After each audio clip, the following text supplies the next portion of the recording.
Soul பர்பஸின் ஜேர்னிலேருந்து உங்கள் எல்லாருக்கும் வணக்கம். இன்றைக்கி நம்ம பார்க்க போகிற டாபிக் தியானத்தினோட 10 ஆரோக்கிய நன்மைகள் என்ன, அதாவது இந்த நினைவாற்றல் கவனம் செலுத்துவது எப்படின்னு பார்க்கலாம். தியானம் பெரும்பாலும் சுய விழிப்புணர்வு மற்றும் இரக்கத்திற்கான பாதையாக சொல்லப்படுது. இப்போ சிறந்த ஆரோக்கியத்திற்கான பாதையாகவும் இருக்கலாம். இது இந்து,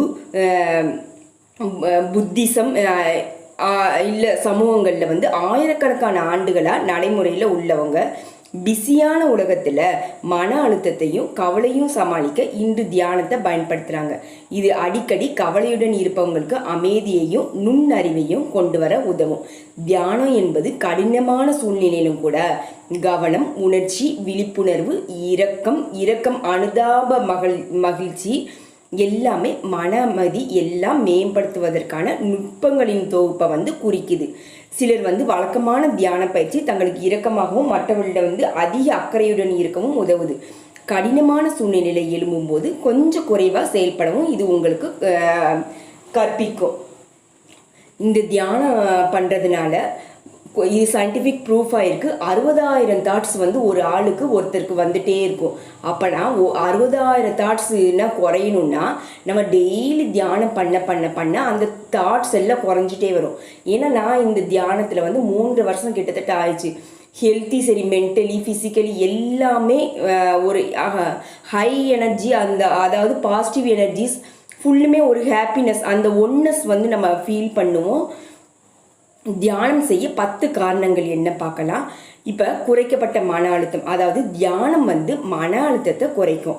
இப்போ எரிச்சலூட்டும், இல்லைன்னா ஐபிசி, அதாவது குடல் நோய் அறிகுறி, மன உளைச்சல் சீர்கேடு, பிடிஎஸ்டி சொல்லுவாங்க, உள்ளிட்ட மன அழுத்தம் தொடர்பான நிலைமைகளின் அறிகுறியும் இது மேம்படுத்தலாம். மேம்பட்ட நினைவாற்றல், அதாவது வழக்கமான தியானத்தின் மூலமாக சிறந்த கவன நினைவாற்றலையும் மன தெளிவையும் அதிகரிக்கும். இதன் நன்மைகள் வயது தொடர்பான நினைவாற்றல் இழப்பு மற்றும் டிமென்சியாவை எதிர்த்து போராட உதவும். தியானம் கவனம் செலுத்த உதவுது. இது உங்களை நீண்ட நேரம் கவனம் செலுத்த அனுமதிக்குது. அதே போல் தியானம் உதவாத பழக்கங்களை தவிர்க்க தேவையான மன ஒழுக்கத்தை வளர்க்கும். தியானம் தூங்குவதற்கு எடுக்கும் நேரத்தை குறைக்கலாம் மற்றும் தூக்கத்தின் தரத்தை மேம்படுத்தும். தியானம் வலியை குறைக்கும் மற்றும் உணர்ச்சி கட்டுப்பாட்டை அதிகரிக்கும். மருத்துவ கவனிப்புடன் சேர்ந்து இதை நாள்பட்ட வலிக்கு சிகிச்சை அளிக்கவும் முடியும். ஏன்னா கிட்டத்தட்ட நான் ஒரு 6-7 வருஷம் எனக்கு L3 L4 டிஸ்கில் ப்ராப்ளம் இருக்குது. கண்டினியூ நான் பெல்ட் போட்டால் மட்டும்தான் என்னால் ஒர்க் செய்ய முடியும். ஏன்னா எனக்கு கிட்டத்தட்ட 27 வயசுலேயே அந்த இது வந்துருச்சு. அதாவது யாராவது என்னை தூக்கி விட்டால் மட்டும்தான் என்னால் அந்த ஒர்க் எல்லாம் பண்ண முடியும். ஆப்ரேஷன் பண்ணணுன்னா டாக்டர் சொல்லிட்டாங்க 100% சக்ஸஸ் ஆகாது, படுத்த படுக்கையாக ஆகிடுவாங்க. 27 வயசில் படுத்த படுக்கையாக ஆகிட்டா அப்போனா எனக்கும் கஷ்டம், வீட்டில் உள்ளவங்களுக்கும் கஷ்டம். அதுக்கப்புறம் தான் நான் தியானம் பண்ண ஆரம்பித்தேன். ஆனால் ட்ரீட்மெண்ட் எல்லாம் ஒரு 5 வருஷம் போயிட்டே இருந்தது. அதுக்கப்புறம் 2021 எப்போ நான் தியானம் பண்ண ஆரம்பித்தேனோ இப்போ கிட்டத்தட்ட எனக்கு 3 வருஷம் பெல்ட் நான் யூஸ் பண்ணதே இல்லை. ஹாஸ்பிட்டல் கூட நான் போனதில்லை. அவ்வளோ பெனிஃபிட்ஸ் எனக்கு தியானத்தினால என்னை மென்டலி, ஹெல்த்தி அண்ட் ஃபிசிக்கலி எல்லாமே எனக்கு சேஞ்ச்மெண்ட் நிறையவே தெரிஞ்சது. கண்டிப்பாக எல்லாருமே அந்த சேஞ்ச்மெண்ட் வரும். தியானம் வலியை குறைக்கும் மற்றும் உணர்ச்சி கட்டுப்பாட்டை அதிகரிக்கும். மருத்துவ கவனிப்புடன் சேர்ந்து இதை நாள்பட்ட வலிக்கு சிகிச்சை அளிக்கவும் உதவும். இப்போ தியானத்தின் போது இரத்த அழுத்தம் குறையும். இதுவும் நான் சொல்ல விரும்புகிறேன். எனக்கு பிபி ஹை, இது அதே போல் 2 இயர்ஸ் நான் டேப்லெட் கண்டினியூ எடுத்தேன். எப்போ எனக்கு 30 இயர்ஸ்லேருந்து 3 வருஷம் எடுத்தேன் நான் கண்டினியூவாக. இப்போ தியானம் வந்த பிறகு தான் அந்த பெல்ட்டும் இல்லாமல் போச்சு. அதாவது பிபி எனக்கு நார்மலும் ஆச்சு. எந்த டேப்லெட்டும் இந்த 3 வருஷம் நான் எடுக்கலை. தியானம் செய்பவருக்கு காலப்போக்கில் இது இதயம் மற்றும் இரத்த நாளங்கள் உள்ள அழுத்தத்தை குறைக்கும். இதய நோய்களை தடுக்க உதவும். இப்போ வழக்கமான தியானம் பதட்டத்தை குறைக்க உதவுது. இப்போ சமூக கவலை, பயம், வெறித்தனமான கட்டாய நடத்தைகள் போன்ற மனநல பிரச்சனை இதுக்கு உதவும். அதாவது மனசோர்வை வந்து குறைக்க உதவும். தியானம் வந்து உங்களை நன்றாக புரிந்து கொள்ளவும், உங்கள் சிறந்த சுயத்தை கண்டறியவும், மற்றவர்களிடமிருந்து நேர்மறையான உணர்வுகளையும் செயல்களையும் அதிகரிக்கவும் உதவும். இப்ப தியானம் செய்வது எப்படின்னு பார்க்கலாம். ரொம்ப ஈஸி. ஃபர்ஸ்ட் சிக்கலான வர நூற்றுக்கணக்கான வெவ்வேறு தியான நுட்பங்கள் வந்து இருக்கு. இப்ப காலப்போக்கில் உங்கள் வழக்கமான வழக்கத்துல நீங்க வேலை செய்யக்கூடிய எளிய பயிற்சியுடன் தொடங்குவது ரொம்ப சிறந்தது. தொடங்குவதற்கு சில நிமிடங்களுக்கு இருந்தாலும் தினமும் ஒரே நேரத்தில் இதை செய்யலாம். காலப்போக்கில் நீங்கள் பயிற்சியின் மூலமா ஒழுக்கத்தையும் திறமையும் உருவாக்குவீங்க.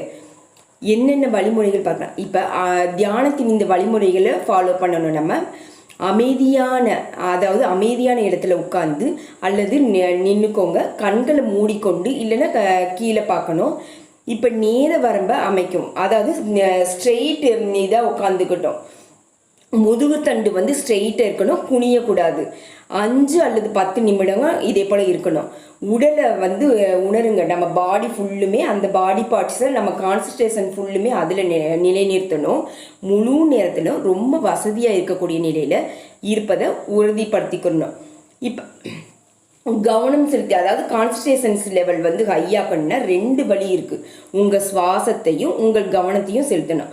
முதல்ல உங்கள் உடற்பகுதி விரிவடைவதையும் சுருங்குவதையும், அதாவது மூச்சு உள்ள இழுத்து பிரீத் இன் பிரீத் அவுட் செய்யும்போது ஒவ்வொரு உள்ளிழுக்கும் மற்றும் வெளியேற்றத்தின் போது நமக்கு வந்து நாசிக்குள்ள சுவாசத்தின் உணர்வை உணர்றோம். நம்ம சுவாசத்தை கவனம் நிலையாக இருக்கும்போது எண்ணமும் உணர்ச்சியும் உணர்வு மற்றும் ஒளிகள் வந்து உங்கள் மனதில் எலும்பி கரையும் போது அவற்றை கவனிப்பதற்கு நீங்கள் மாறலாம். உங்கள் மனம் வந்து எப்போதுமே அலையுது என்பதை கவனிக்கணும். அது நடக்கும். உங்கள் மனம் வந்து வேறொரு இடத்திற்கு செல்லும் போது உங்களை பற்றி கடினமாக இருக்காதீங்க. உங்கள் மனம் எங்கு போகுதோ என்பதை கவனிக்கணும். பிறகு அதாவது நம்மளோட எண்ணங்கள் எங்கே போகுதுன்ற முதல் கவனிச்சா போதும். மெதுவாக உங்கள் கவனத்தை வந்து உங்கள் சுவாசத்தில் திருப்பணும். இப்போ நம்ம பொதுவாக மனிதாபிமானத்தை நினைவு கூறுவதன் மூலமாக இந்த எண்ணத்தை சிந்திக்கணும். நானும் எல்லா உயிரினங்களும் நலமாகவும் பாதுகாப்பாகவும் போசாக்குடனும் ஆரோக்கியமாக இருக்கணும்னு. வீடியோ பிடிச்சிருந்தா லைக் பண்ணுங்க. இது வரைக்கும் நம்ம சேனலை சப்ஸ்கிரைப் பண்ணலைன்னா மறக்காமல் சப்ஸ்கிரைப் பண்ணுங்க. தேங்க்யூ ஸோ மச் ஃபார் வாட்சிங். God bless you all. ஓம் நமக் சிவாய.